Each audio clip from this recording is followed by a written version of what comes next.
Et d'abord ces images qui viennent de nous parvenir du pape François qui quitte le Caire, donc la capitale égyptienne. Il a été accompagné, vous le voyez, à l'aéroport par le président égyptien Al-Sisi. Dialogue avec le monde musulman, appel au respect des droits de l'homme et solidarité avec les chrétiens du Moyen-Orient, ce sont les trois axes de ce voyage en Égypte pour le pape qui a célébré une messe ce midi dans un stade du Caire devant 15 000 personnes avant de rentrer à Rome. Karine Henry. Dans le ciel d'Égypte, des chapelets de ballons et un hélicoptère qui patrouille.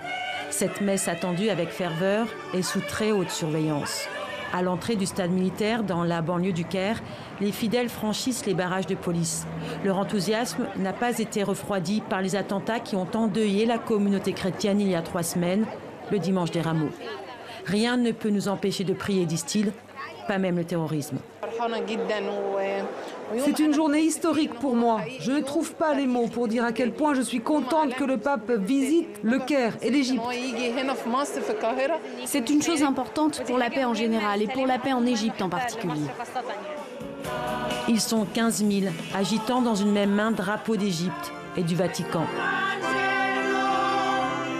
Le pape François arrive, debout à l'arrière d'une voiturette, encadré par des gardes du corps.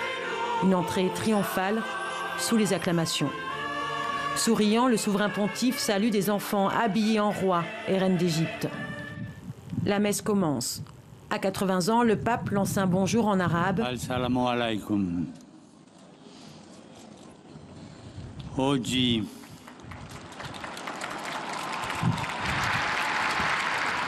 Puis poursuit son homélie en italien. Dieu n'apprécie que la foi professée par la vie, parce que l'unique extrémisme admis pour les croyants est celui de la charité. Toute autre forme d'extrémisme ne vient pas de Dieu et ne lui plaît pas. Le pape François est venu donner une accolade, délivrer un message de paix entre musulmans et chrétiens.